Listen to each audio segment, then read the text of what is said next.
उत्तराखंड की बेटी अंकिता भंडारी को मिलने वाली न्याय की लड़ाई को लेकर 19 वर्ष की मात्र हमारी बेटी अंकिता भंडारी पौड़ी गढ़वाल के यमकेश्वर स्थित भाजपा नेता के वनंतरा रिजॉर्ट में नौकरी करती है। ये नौकरी सिर्फ 28 अगस्त 2022 को लगी।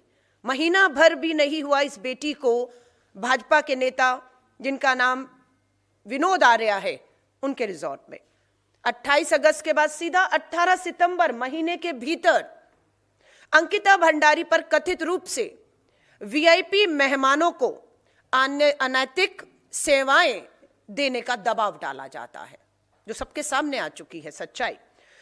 उसी दिन 18 तारीख को अंकिता इस वीआईपी को सर्विस देने से, आप समझ रहे हैं मैं शब्द का इस्तेमाल जो कर रही हूं उसका क्या मतलब है, उसे देने से साफ इनकार करती है बहुत बहादुरी के साथ कि वो कोई समझौता नहीं करेगी। उसकी हत्या कर दी जाती है। ये 18 तारीख को उसकी हत्या होती है और उसका शव चीला नहर में फेंक दिया जाता है। 19 से 22 सितंबर आप आ जाइए, 18 को हत्या होती है। 18, 19, 20, 21, 22 5 दिन तक एफआईआर नहीं होती। ध्यान रखिएगा, एफआईआर नहीं हो रही। मां बाप अपनी बेटी को खोज रहे हैं, कहते हैं लापता का मामला दर्ज कर लेते हैं। लापता होने का मामला, गुमशुदगी की रिपोर्ट और कोई गंभीरता नहीं कि बेटी 5 दिन से लापता है और रिजॉर्ट में थी। रिजॉर्ट के लोगों से पूछिए, कुछ नहीं, चली गई, लापता है, कोई पूछताछ नहीं, कोई कुछ नहीं। परिवार लगातार इसका दबाव बनाता है। तो 23 तारीख को अब सुनिए जरा, अब क्या हुआ? 19 से 22 तक लापता, कोई कार्रवाई नहीं, कोई खोजबीन नहीं, बस एक मामूली रिपोर्ट। 23 सितंबर को क्या होता है?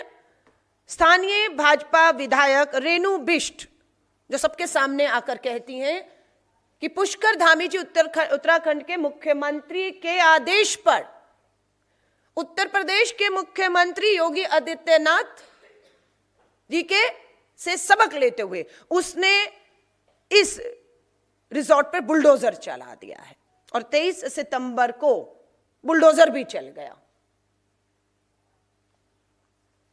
बुलडोजर चलाने का एक ही मकसद था, अंकिता भंडारी वहां रहती थी, सब चीजों के सबूत उस रिजॉर्ट और अंकिता जहां रहती थी मौजूद थे और इन्हें पता था मामला गंभीर होने वाला है और इन्होंने उस पर बुलडोजर चलाकर, उस विधायक ने पुष्कर धामी जी के आदेश पर बुलडोजर चलाकर उन सभी सबूतों को नष्ट करने का काम किया है। अब आ जाइए 24 सितंबर, बुलडोजर 23 को चल गया है, एफआईआर मामूली दर्ज की जाती है गुमशुदगी की, लेकिन 24 सितंबर को अंकिता का शव मिलता है, चीला नहर ऋषिकेश से बरामद किया जाता है और जैसे यह शव बरामद होता है हाहाकार मच जाता है। अंकिता भंडारी के माता पिता उसका अंतिम संस्कार करने से इनकार कर देते हैं और जब सर से पानी गुजरा तो मजबूर होकर भाजपा नेता के बेटे विनोद आर्या के बेटे पुलकित आर्या की गिरफ्तारी होती है, सौरभ भास्कर की गिरफ्तारी होती है एंड अंकित गुप्ता की गिरफ्तारी होती है। इस गिरफ्तारी के बाद, ये गिरफ्तारी कब होती है? 24 को। बुलडोजर कब चल गया? 23 को। शव कब मिला?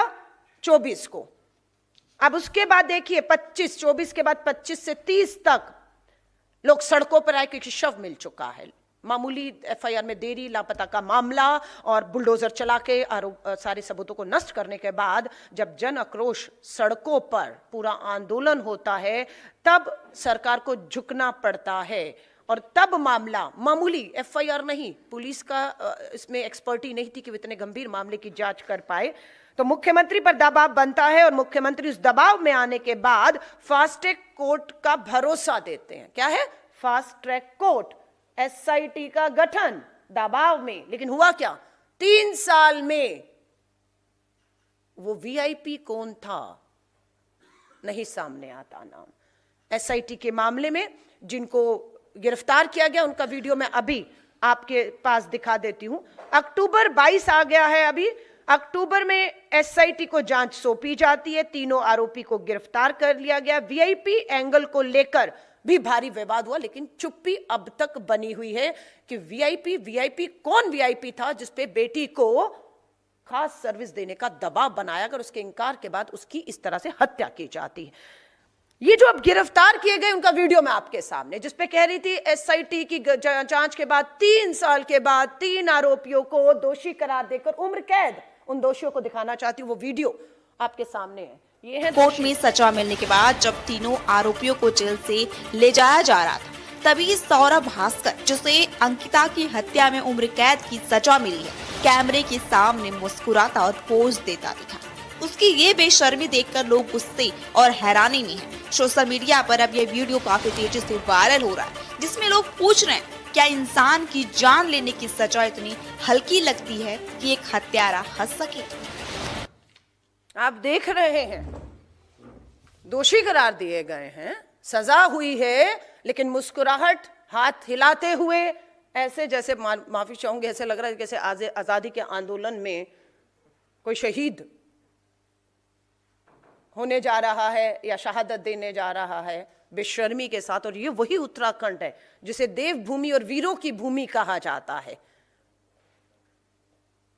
और आज 3 साल के बाद पुष्कर धामी, आप सीबीआई जांच के लिए माने नहीं हैं, आपको घुटनों पर जन आंदोलन उत्तराखंड के लोग लाए हैं। कौन लोग आपको घुटनों पर लाए हैं? ये वो लोग हैं जो इस बेटी को, उत्तराखंड की बेटी को, और देश भर से आवाजें उठी। अब एक और वीडियो दिखाऊंगी जिसमें एक सेना का जवान सरहद पर है, बर्फीली चोटियों के बीच से उत्तराखंड का वो जवान अपील कर रहा है। भाजपा की ही एक महिला नेता थूक रही है भाजपा पर कि मैं थूकती हूं कि तुम इस तरीके से उस वीआईपी को बचाने का प्रयास अब तक कर रहे हो। हमारी महिला कांग्रेस ने 3 साल पहले जब यह मामला एसआईटी को सौंपने की मांग हुई थी, हमारी महिला कांग्रेस 3 साल पहले भी सड़कों पर थी, अपने सर के बाल महिला कांग्रेस ने मुंडवा दिए थे। एक महिला के लिए ये सब करना आसान नहीं होता। 3 साल तक हमारी महिला कांग्रेस अंकिता भंडारी के परिवार के निरंतर इसलिए सिर्फ संपर्क में रही कि इस न्याय की लड़ाई में एक भरोसा, एक विश्वास कि हम आपके साथ खड़े हैं। आपको कानूनी तौर पर मदद चाहिए, आपको इस मामले को लड़ने के लिए आर्थिक तौर से मदद चाहिए, आपको एक राजनीतिक, क्योंकि संसद में आवाज उठेगी, विधानसभाओं में उठेगी, हमारे विधायक, हमारे सांसद उठाएंगे, उस तौर पे भी हम इस परिवार के लगातार संपर्क में रहे कि आपको विश्वास दिलाते हैं अंकिता भंडारी के मामले में वो वीआईपी कौन था और उसे बचाने का प्रयास 3 साल से कौन कर रहा है, वो भी बराबर के दोषियों ने आगे लाकर, सामने लाकर सख्त से सख्त सजाएं देने की हम लड़ाई को लड़ते रहेंगे। मैं वीडियो आपको दिखाना चाहती हूँ। इतना करने में थोड़ा सी भी संकोच नहीं होता कि अगर हम गिरने वाले होते तो ये लड़ाई यहाँ तक चलती। और जो ये वीआईपी हैं अजय कुमार और दुष्यंत कुमार, इनकी भी कॉल डिटेल निकाली जाए और इनकी लोकेशन निकाली जाए।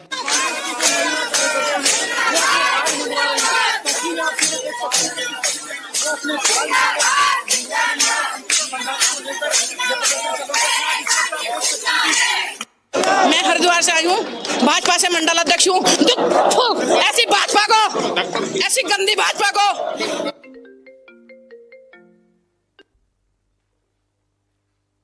जिसने आज हमें रुला दिया, हमारी पहाड़ की बेटी, 19 साल की बेटी के साथ ऐसा बलात्कार किया। और फिर अरे जब एक रात में नोटबंदी हो सकती है, एक रात में लॉकडाउन लग सकता है, तो यहाँ तो 3 साल हो गए हैं। हमारी बहन अंकिता भंडारी को अभी तक न्याय नहीं मिला है।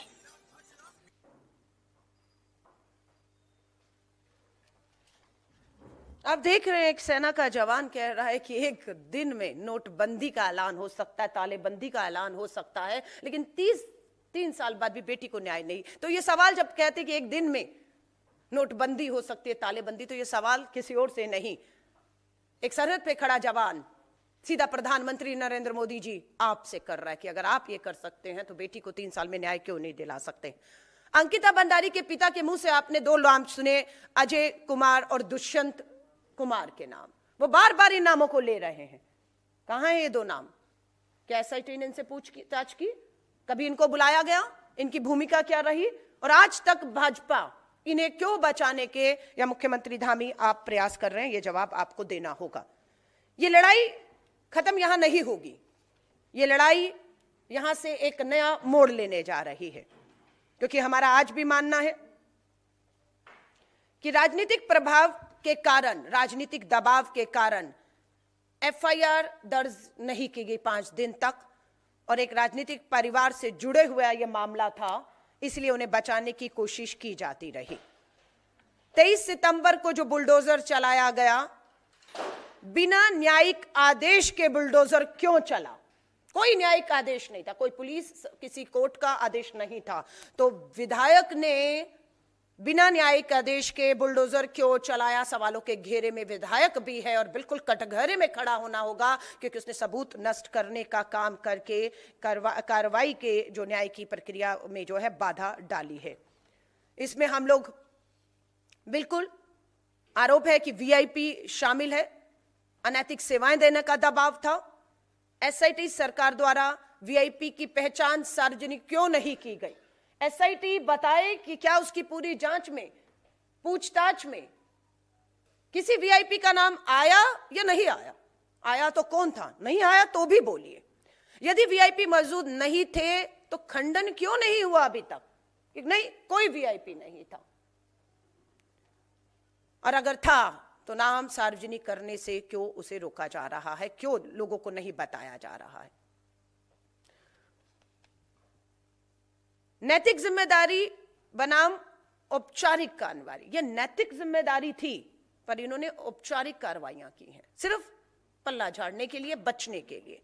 दबाव के बाद विनोद आर्य को पार्टी से निष्कासित, सिर्फ पार्टी से निकाल दिया है हमने, लेकिन विनोद आर्य का रिजॉर्ट था, उसका बेटा शामिल था, बुलडोजर चला, सबूत नष्ट हुए, और ये सिर्फ पार्टी से आपने निकाला, लेकिन कानूनी इसके ऊपर कोई भी कार्रवाई क्यों नहीं की गई? किसी तरह की कोई सार्वजनिक माफी, मुख्यमंत्री, प्रधानमंत्री जी, आपके विधायक, आपकी सरकार, आपके नेता इस बेटी के उसमें शामिल थे, आपने क्या किया? क्या केवल पूछना चाहते हैं, क्या केवल निष्कासन पर्याप्त है कि किसी को पार्टी से हमने निकाल दिया? क्या यह पर्याप्त है? यह सवाल आज हम पूछना चाहते हैं। क्या सत्ता में रहते हुए नैतिक जवाबदेही और नैतिक जिम्मेदारी कुछ नहीं है कि सारा कानून करेगा, लेकिन आप सत्ता में बैठे हैं और आप न्याय प्रक्रिया को प्रभावित करते हैं, आपकी नैतिक जिम्मेदारी नहीं है? ये भाजपा की तरफ से कुछ और नहीं, मात्र डैमेज कंट्रोल था, ना कि अकाउंटेबिलिटी और एक्सेप्टेबिलिटी, 2 शब्द आते हैं। ये सिर्फ इनका डैमेज कंट्रोल की अब नुकसान हो रहा है पार्टी की छवि का, लोग सड़कों पर है, इसको कैसे हम लोग बचाया जाए? महिला सुरक्षा, नारे बनाम वास्तविकता क्या है? बेटी बचाओ जैसे अभियानों के समांतर, पैरेलल ये सब होता है। नारा लगता है बेटी बचाओ, और निरंतर आप देखोगे बेटियों के दोषियों को बचाने का काम होता है। तो ये है नारे बनाम वास्तविकता।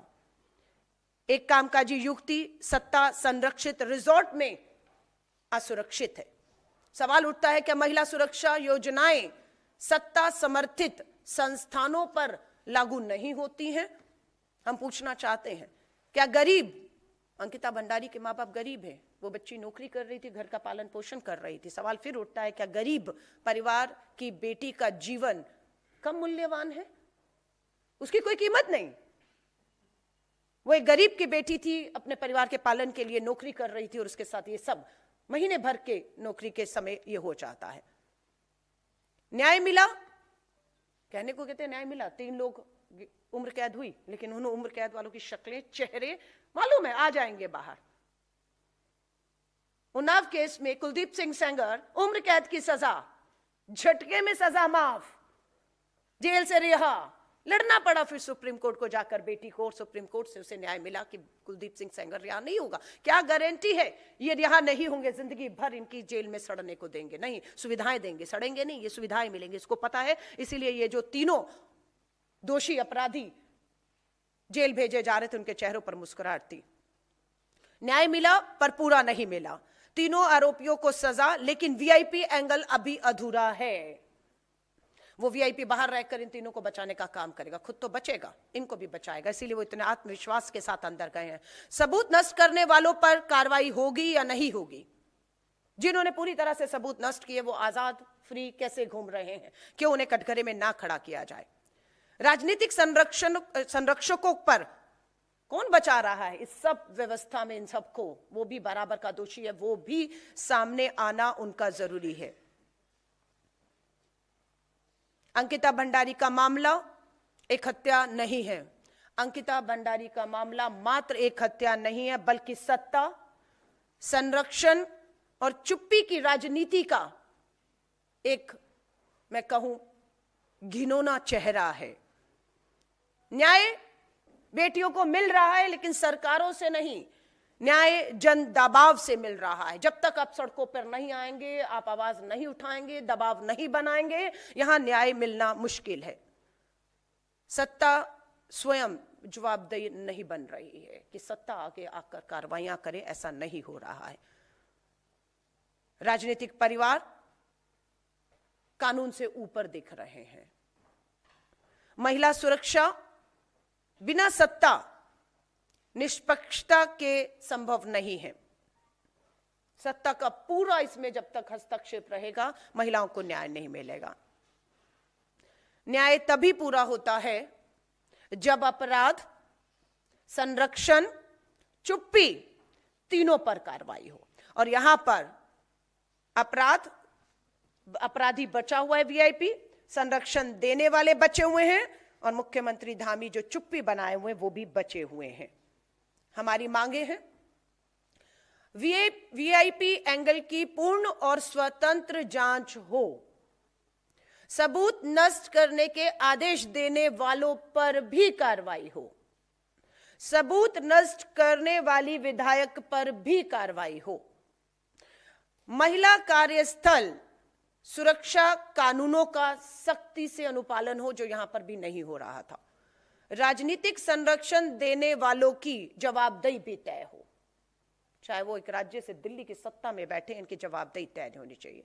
भविष्य में ऐसे मामलों के लिए स्वतंत्र जांच तंत्र अनिवार्य कर दीजिए, जो हमने भी मांग की कि एक सिटिंग जज के अधीन सीबीआई की ये जांच की जाए। पर 3 साल लगे, आंदोलन करना पड़ा, बहुत लोगों को अपनी जो है अपना त्याग देना पड़ा हर चीज का, तब जाकर ये जांच होती है। लेकिन 3 साल मुझे लगता है अपराधियों को बचाने के में डर है कि ये सत्ता, ये सरकार कामयाब हो गई, क्योंकि 3 साल सब नष्ट कर दिया है, सब कुछ खत्म कर दिया है।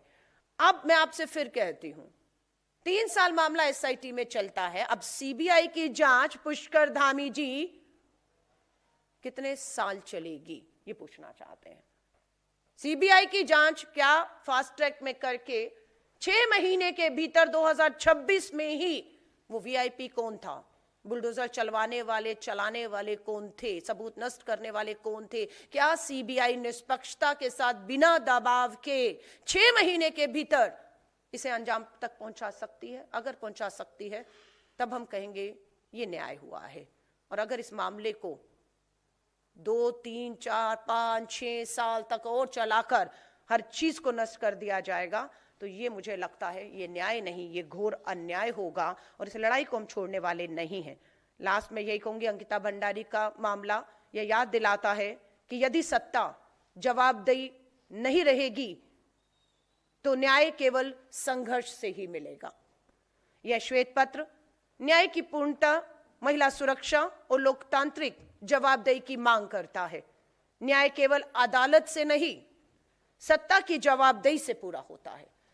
यह आज हम जारी करते हैं, और मैं बिल्कुल इस पूरे मामले पर सीबीआई की जांच कब, कहां, कितनी आगे बढ़ती है, हमारी पल पल नजर इस पे रहेगी। और लगेगा कि अभी भी सीबीआई की जांच शुरू हुए समय हो गया है, लेकिन उस वीआईपी को बुलाया नहीं, पूछताछ नहीं, और 6 महीने तक भी हमें लगेगा, 8 महीने तक, तो फिर आप कुछ उम्मीद मत करिएगा।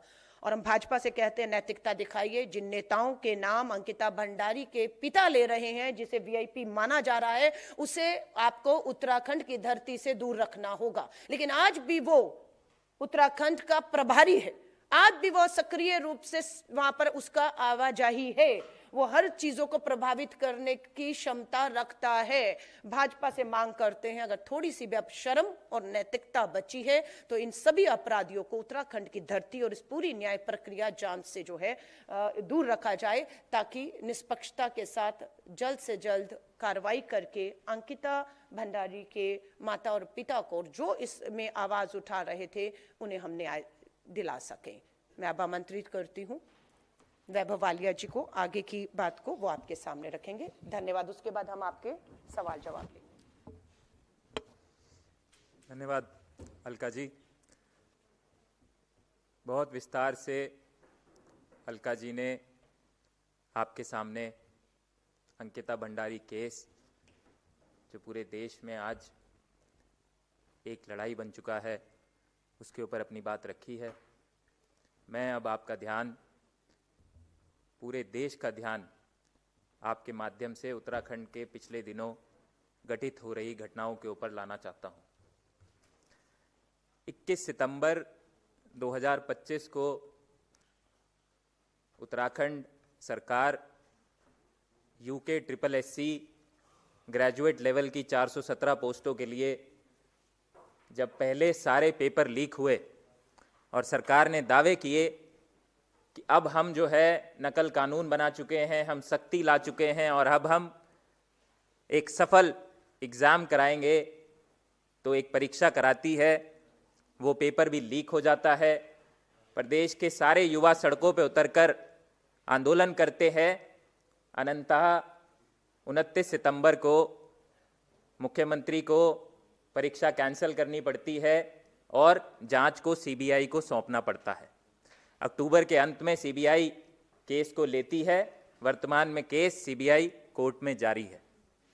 9 दिसंबर 2025 को त्रिपुरा का एक छात्र एंजल चकमा, जो अपने भाई माइकल के साथ में कुछ सामान खरीदने के लिए घर के पास में जाता है, कुछ आपराधिक तत्व उसके ऊपर रेशियल टिप्पणी करते हैं, उसको चिंकी, चाइनीज, चीनी कहते हैं और उनका विवाद होता है, उनका झगड़ा होता है। माइकल के सर पे धारदार एक हथियार से वार किया जाता है। एंजल चकमा की पीठ में और गर्दन पे चाकू से वार किया जाता है।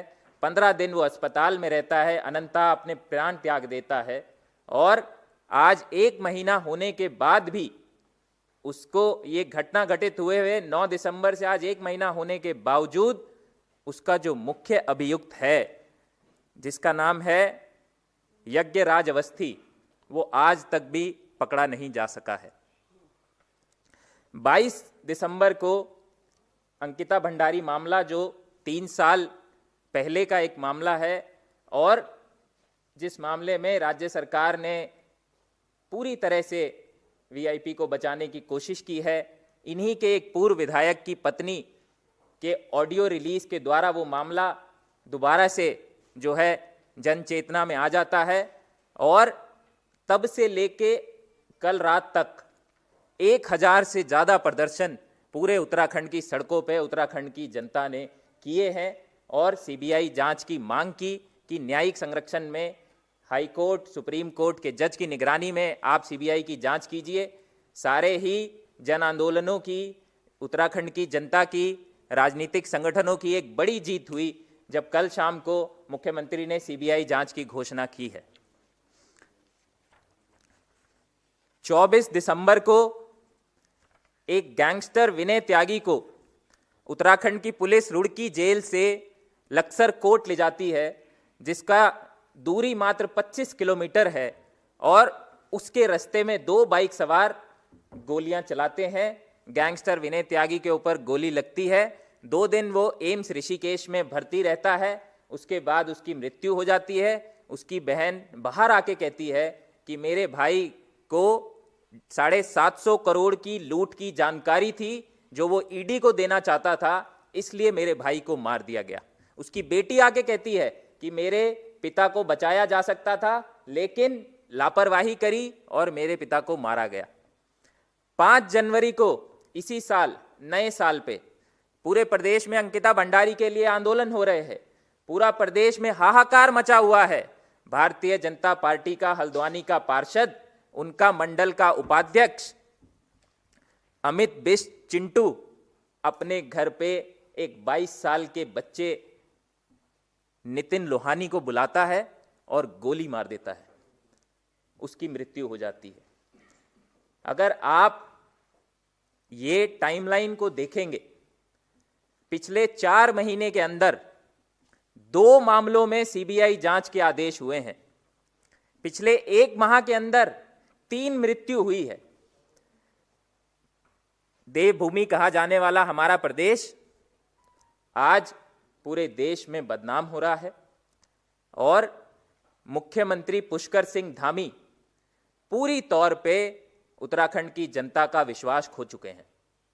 आज उनका अपने पद पे बने रहने का कोई अधिकार नहीं है, कोई नैतिकता नहीं बचती है। हम कांग्रेस पार्टी की तरफ से पुष्कर सिंह धामी के इस्तीफे की मांग करते हैं। एक दिन भी पुष्कर धामी का अपने पद पे बना रहना उत्तराखंड की जनता के, उत्तराखंड के हित में नहीं है। कानून व्यवस्था पूरी तरह से चरमरा चुकी है। आप ये जो मैंने आपको घटनाएं बताई हैं, इससे अंदाजा लगा सकते हैं कि किसी तरह से कानून का भय राज्य के क्रिमिनल्स के मन में नहीं है और मुख्यमंत्री पूरी तरह से फेल हैं। हम पूरी इस आंदोलन को, अंकिता भंडारी के न्याय की मांग को भी जहां जारी रखेंगे, वहीं एंजल चकमा के हत्यारे को जब तक पकड़ा नहीं जाता है उसके न्याय को जारी रखेंगे। और इन तमाम ही मामलों में उत्तराखंड में कांग्रेस के लोग और उत्तराखंड की जनता इन आंदोलनों को आगे बढ़ाएगी। परंतु पुष्कर सिंह धामी अब अपने पद पे बने रहने के बिल्कुल भी लायक नहीं है। बहुत बहुत धन्यवाद। अगर आपका कोई सवाल हो तो हम ले सकते हैं।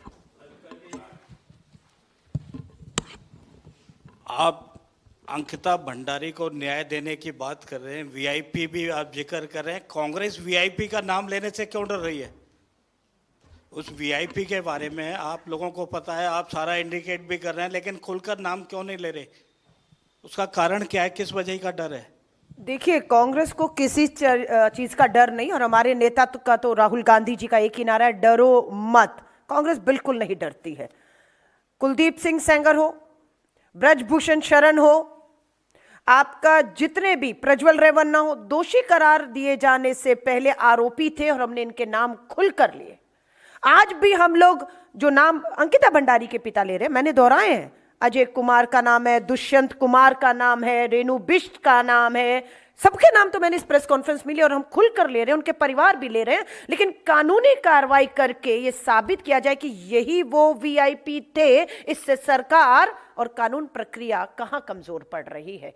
हम कहते हैं कानूनी तौर से फास्ट ट्रैक में अब सीबीआई को, एसआईटी ने तो नहीं बताया कि ये वो वीआईपी हैं। अगर ये नहीं है तो कौन से वीआईपी थे? अगर कोई भी नहीं था तो क्यों आधिकारिक रूप से मुख्यमंत्री धामी आगे आकर नहीं कहते कि कोई वीआईपी नहीं था, या फिर बोले हाँ वीआईपी थे, इन पे शक था, इनसे जांच हो गई, उन्हें क्लीन चिट दे दी गई। बताए तो सही।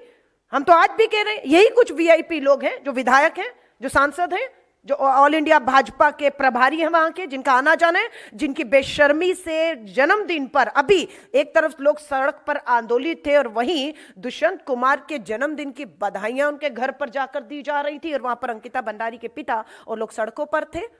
और आज एक महिला जो हमारी वहां पर आंदोलन में शामिल थी, गुस्सा है उसमें, उसने अपने तरीके से खेतों में जो काम करने वाली महिलाएं दरातरी लेकर जाती हैं, उन्होंने कहा अब अपनी सुरक्षा, अपनी रक्षा खुद करनी होगी, तो हमें ये रहना हो, हमें हथियार ही उठाना होगा। उसने सिर्फ एक बात कही, आपने उसको उठाकर न्यायिक हिरासत में जेल में भेज दिया। और जो लोग 1 जनवरी को पूरे देश में हथियारों का नंगा नाच करके एक कौम का इतनी गंदे तरीके से गाली देकर उनको कह रहे थे कि सबक सिखाओ और उनको मारो काटो, कोई कार्रवाई, कोई आवाज, कोई एफआईआर, कहीं कुछ नहीं होता है। सो हम लोग बिल्कुल नहीं डर रहे हैं, हम खुलकर बैठे हैं, हम बता रहे हैं, नाम अपनी प्रेस कॉन्फ्रेंस में भी आधिकारिक रूप से लिए गए हैं। पर बात है कि सीबीआई की तरफ नजर रहेगी कि वो बताता है कि वो वीआईपी कौन था जिसको खास सेवाएं देने का दबाव अंकिता भंडारी बेटी पर था, और उसने इनकार किया, बहादुर बेटी ने, और उसको जो है अपनी जान गंवानी पड़ी। उत्तराखंड सरकार ने सीबीआई जांच की सिफारिश की है, लेकिन आप लोगों की मांग थी कि सुप्रीम कोर्ट के सिटिंग जज या हाई कोर्ट के सिटिंग जज की अगुवाई में वो जांच हो। क्या आप जांच से संतुष्ट हैं? अभी भी आपकी मांग यही रहेगी? नहीं, मैं फिर कह रही हूं, हम इस मांग को अभी भी मांग रहे हैं, खाली सीबीआई नहीं, हमारी बिल्कुल मांग है जिस पे हम आज भी खड़े हैं कि सिटिंग जज के अधीन ये पूरी जांच होनी चाहिए और जल्द होनी चाहिए। 2-3 साल नहीं, 6-8 महीने 2026 में ही उम्मीद करते हैं कि वो वीआईपी सामने आएगा, और जिन्होंने भी सबूत नष्ट किए या करवाए उसमें उन पे सख्त कानूनी कार्रवाइयां हों।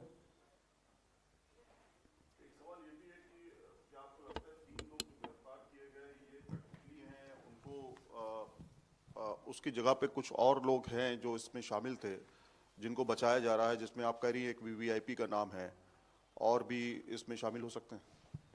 देखिए, इसमें पुलकित आर्य जो रिजॉर्ट को चला रहा था, जो भाजपा के ही नेता विनोद आर्य का बेटा है, तो बिल्कुल रिजॉर्ट बाप का है, बेटा चला रहा था और बेटा ने अपने 2 साथियों के साथ, जिनको दोषी भी करार दिया गया, माना कि गलत काम था, हत्या उन्होंने ही की है, दोषी करार देकर जेल गए हैं। अब आगे की प्रक्रिया क्या है? वीआईपी कौन था जिसको सेवा देने का दबाव था, उसे भी सजा होनी चाहिए, वो भी सामने आना चाहिए। दूसरा, रेणु बिष्ट का कहना है कि बुलडोजर उन्होंने चलाया, उन पे भी कार्रवाई होनी चाहिए, क्योंकि अपने शव के मिलने से 1 दिन पहले बुलडोजर चला के सारे सबूत नष्ट कर दिए, क्योंकि आपको पता था हत्या हो गई है, शव आने वाला है और बिल्कुल लोग सड़कों पर आएंगे। इसलिए आपने अपने बचाव में ये कहा कि देखिए हमने बुलडोजर पर, लापता बेटी के मामले में बुलडोजर चल गया। कोई लापता होता है और बुलडोजर चलाते नहीं होता, लेकिन आपको पता था हत्या हो गई है, आपको पता था वीआईपी को सेवा देने के नाम पर हत्या हुई है, आपको पता था शव अगले दिन पुलिस बरामद करने वाली है, और आपने 1 दिन पहले आपने बुलडोजर चलाकर कार्रवाई नहीं की, आपने सबूत नष्ट किए। तो बिल्कुल, अब मैं आपसे दोबारा कह रही हूँ, ये 3 तक नहीं रुक रही है बात उन वीआईपी जिनको सेवा देने के लिए बात थी, ये तीनों उगलेंगे, लेकिन ये तीनों नहीं उगलेंगे कि उनको पता हम बाहर आ जाएंगे। सो वो वीआईपी कौन था? बुलडोजर चलाने का आदेश साफ रेणु बिष्ट कह रही हैं, दोषी इसमें साफ दिख रहे हैं, आपके पुष्कर धामी मुख्यमंत्री हैं, उन्होंने आदेश दिए थे और उत्तर प्रदेश के मुख्यमंत्री से सबक लेकर इन्होंने ये किया और वो उन्होंने किया है, वो भी शामिल है। तीसरा ये आता है कि संरक्षण कौन दे रहा है, कौन दिल्ली में बैठा बड़ा नेता है जो उत्तर प्रदेश की, क्योंकि वीडियो में कहा जा रहा है कि अगर पूरी तरह चीजें सामने आई तो उत्तराखंड की सरकार ही चली जाएगी और पता नहीं कितने नेता जो है वो दांव पर लग जाएंगे। इसलिए उत्तराखंड की सरकार और उन वीआईपी नेताओं को बचाने के लिए एक संरक्षण का भी खेल कोई समूह है भाजपा के शीर्ष नेतृत्व में बैठा जो कर रहा है। ये संरक्षण भी जो दे रहा है उनके भी खुलासे होने चाहिए। जब तक ये प्रक्रिया पूरी नहीं हो जाती तब तक न्याय पूरा नहीं है, और ये न्याय का हक, पूरा न्याय का हक मिलने तक ये संघर्ष, ये लड़ाई हर तरीके से हम लड़ेंगे और परिवार के साथ खड़े रहेंगे।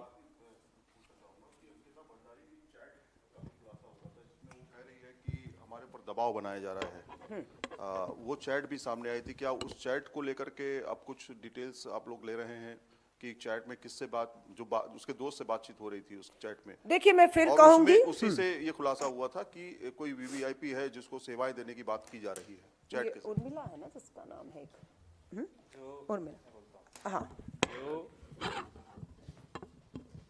ये जो चैट है, ये चैट पब्लिक में उसके जो फ्रेंड थे उन्होंने ही किया था, और दुर्भाग्यपूर्ण बात ये है कि उसमें साफ साफ लिखे होने के बावजूद अंकिता अपने आप मैसेज भेज रही है कि ये मुझ पे दबाव बना रहे हैं कि इस रिजॉर्ट में कोई वीआईपी आने वाला है, उसको आपको स्पेशल सर्विस देना है। अंतरात्मा इतनी मर चुकी है कि एक 19 साल की लड़की को आप इतना घिनौना काम करने के लिए मजबूर कर रहे हो, क्योंकि इसकी आर्थिक स्थिति ऐसी है कि वो आपके यहाँ काम करने आई है और वो गरीब घर से आती है। आप उसकी मजबूरी का लाभ उठा के उसको ऐसे दरिंदों के आगे आप वो कर रहे हो, और उसके बाद में सरकार मामले को रफा दफा करने में कोई कसर नहीं छोड़ती है। आप 3 साल तक वीआईपी को प्रोटेक्ट करते हो, साफ साफ उसमें लिखा हुआ है कि मेरे ऊपर वीआईपी को सर्विस देने का दबाव बना रहे हैं, और आप जो है कहते हो कि जी हमने तो सजा कर दी, हमने ये कर दी, हमने वो कर दी।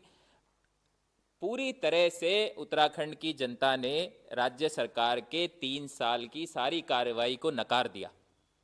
सड़कों पे उतरी जनता, एक भी ऐसा गांव, ऐसा शहर नहीं है जहां अंकिता की न्याय की मांग को लेके प्रदर्शन नहीं हुए। मैं आपको बता रहा हूं, पिछले 15 दिनों में 1000 से ज्यादा प्रदर्शन हुए हैं उत्तराखंड के अंदर। लाखों लोग सड़कों पे उतरे हैं।